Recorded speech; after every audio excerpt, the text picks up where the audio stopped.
इस पर बात करने के लिए हमारे साथ खास मेहमान हैं एसवाई कुरैशी सर, पूर्व चुनाव आयुक्त हमारे साथ हैं। बहुत बहुत धन्यवाद सर जुड़ने के लिए। आज जो सुप्रीम कोर्ट का फैसला आया है इसको एक तरह से ऐतिहासिक बताया जा रहा है, आप कैसे देख रहे हैं, क्या मायने इसके? नहीं, ये तो बहुत ही अच्छा फैसला है और इसकी तो मांग हम पिछले 20 साल से कर रहे थे। तो इलेक्शन कमीशन और ड्यूरिंग सर्विस और रिटायरमेंट के बाद हमारे फॉर्मर सीसी और इंक्लूडिंग मी कितनी बार हमने इस पे बात की है और मैंने तो इस पे कई आर्टिकल लिखे हैं। ये तो बहुत ओवरड्यू था और मुझे खुशी है कि फाइनली सुप्रीम कोर्ट ने इसका कॉग्निजेंस लिया और ये ऑर्डर कर दिया कि कोलिजियम होना चाहिए। कोलिजियम कोई हमारे लिए कोई नई चीज नहीं है, देश में ऑलरेडी सीवीसी सीआईसी इसके लिए कोलिजियम सिस्टम एक्ट में प्रोवाइडेड है, चलता ही है।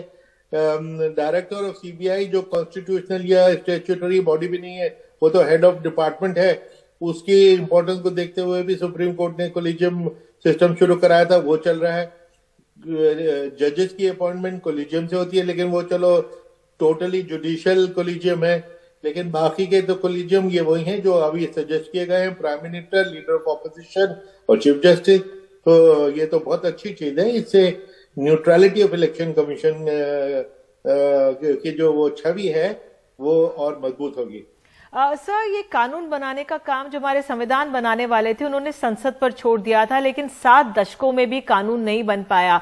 आगे की राह आप कैसे देख रहे हैं? सुप्रीम कोर्ट के 5 जजों ने बता दिया, ये फैसला दे दिया, अब आगे क्या प्रक्रिया कैसी होती?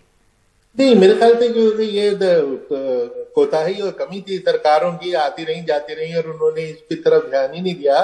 वो इसलिए कि election commission by and large अच्छा ही चलता रहा, लेकिन अब जब कुछ दिन से सवाल उठने शुरू हुए तो ये मांग जो थी जरा और बढ़ गई और अब सुप्रीम कोर्ट ने कह दिया कि कानून बनाओ। जब तक आप कानून नहीं बनाते, जो उन्होंने फैसला किया है वो जो तरीका है वो अडॉप्ट किया जाएगा आगे की अपॉइंटमेंट में।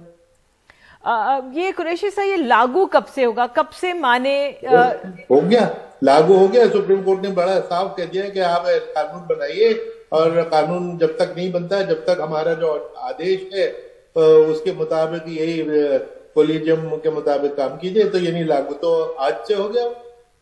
ठीक है। और ये भी मैं आपसे समझना चाहूंगी, ये जो अभी प्रेजेंट डिस्पेंसेशन, लाइक जो हमारे अभी मुख्य चुनाव आयुक्त या जो चुनाव आयुक्त हैं तमाम, कब से उन पर असर पड़ेगा? क्या उनका कार्यकाल पूरा होने पर 2024 के चुनावों से पहले क्या ये असरदार होगा?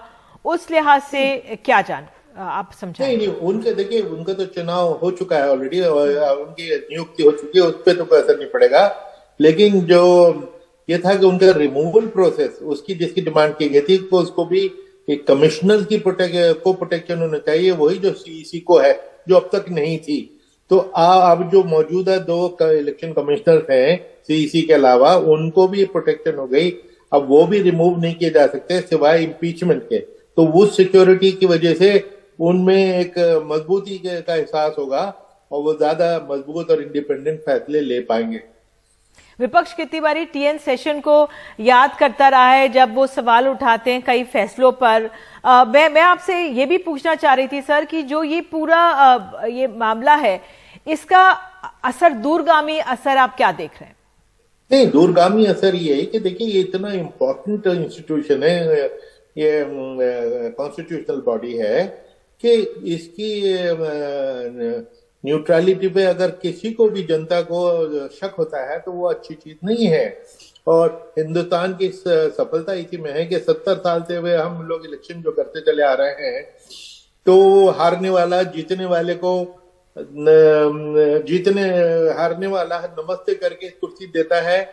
ट्रांजिशन ऑफ पावर जो होती है वो बड़ी स्मूथ होती है, क्योंकि इलेक्शन कमीशन की क्रेडिबिलिटी है, इलेक्शन प्रोसेस की क्रेडिबिलिटी है।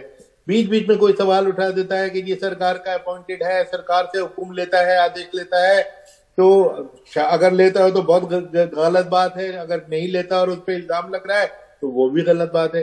कम से कम अब इल्जाम लगाने की जो गुंजाइश थी वो कम हो जाएगी, क्योंकि मॉरल अथॉरिटी किसी की उसको क्वेश्चन करने की, कि भाई जब लीडर ऑफ ऑपोजिशन ने भी आपको सेलेक्ट किया है तो आप उसकी न्यूट्रलिटी पे बाद में शक कैसे कर सकेंगे? जी, और एक ये भी सवाल है, इसमें अड़चनें क्या लग रही है? क्योंकि अब जैसे एलओपी है, लीडर ऑफ ऑपोजिशन की बात है, उसमें कांग्रेस के पास इतनी सीटें नहीं थी, उस लिहाज से क्या अड़चन आ सकती है? क्योंकि दिन में जब ये वर्डिक्ट आया, हम बात कर रहे थे, कुछ वरिष्ठ पत्रकार कह रहे थे कि कुछ अभी पेचीदगियां हैं इसमें जो उठाई जा सकती हैं, जिस पर अड़चनें आ सकती हैं, ऐसा है क्या? नहीं, ये अड़चनें ऐसी आ सकती है कि सरकार अगर कसर हो जाए कि नहीं लीडर ऑफ ऑपोजिशन तो नहीं है, स्पिरिट से जाना चाहिए। स्पिरिट ये है कि जो लार्जेस्ट पार्टी का लीडर है उसको लीडर ऑफ ऑपोजिशन मान के चलिए। और बल्कि कई जगह पे ये ऑलरेडी इस पे फैसला भी हो चुका है कि जो लार्जेस्ट पार्टी का जो लीडर है, चाहे वो एलओपी की जो 10% रिक्वायरमेंट है उससे कम रह जाए, डजेंट मैटर, तो लार्जेस्ट पार्टी के लीडर को बुला लीजिए। उसका जो जज्बा देखिए, स्पिरिट देखिए ना, इसकी टेक्निकलिटी में जाके कहेंगे तो नहीं है तो हम नहीं लेंगे, तो वो अड़चन वाली बात है। और वो अड़चन मुझे नहीं लगता है सरकार डालना चाहेगी, क्योंकि इसको ठीक स्पिरिट में लेते हुए सरकार इसको लागू करेगी। बिल्कुल। शायद मुझे बताया गया है कि जो इस पे कोर्ट ने इस पे भी एक जानकारी ये दे दी है कि अगर कोई एलओपी नहीं है तो जो सबसे बड़ी पार्टी होगी उसका नेता यहाँ पर इस कमेटी में होगा।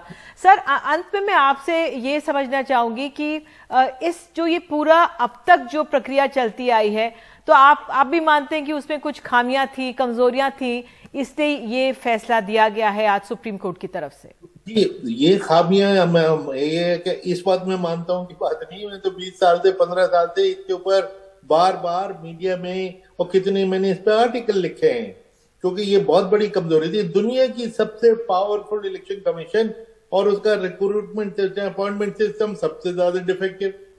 पूरी दुनिया में ऐसा कहीं नहीं होता, पूरी दुनिया में, कि इलेक्शन कमिश्नर को unilaterally government of the day लगा दे।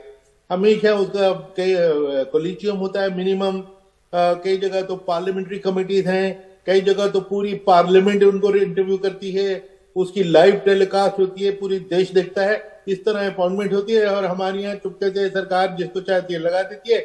मैं भी उसी सिस्टम से आया था, लेकिन कमजोरी का एहसास होता था। और उस वक्त मैंने कुर्सी पे बैठे हुए यहाँ तक कहा था कि अगर लीडर ऑफ ऑपोजिशन ने भी मेरे ऑर्डर पे साइन किया होता तो मैं और अपने को मजबूत और चौड़ा महसूस करता। तो ये तो एक बड़ा बेसिक रिफॉर्म था जो बहुत दिन से पेंडिंग था। बिल्कुल, आपने तमाम सवाल हमें समझाए हैं, और एक सवाल जहन में था लेकिन शायद मैं भूल गई हूँ, लेकिन बहुत बहुत शुक्रिया जुड़ने के लिए और हमें गहराई से समझाने के लिए कि वाकई में जो आज सुप्रीम कोर्ट ने फैसला दिया है वो अपने आप में हमारे लोकतंत्र के लिए, लोकतंत्र के कार्यान्वयन के लिए कितना महत्वपूर्ण है।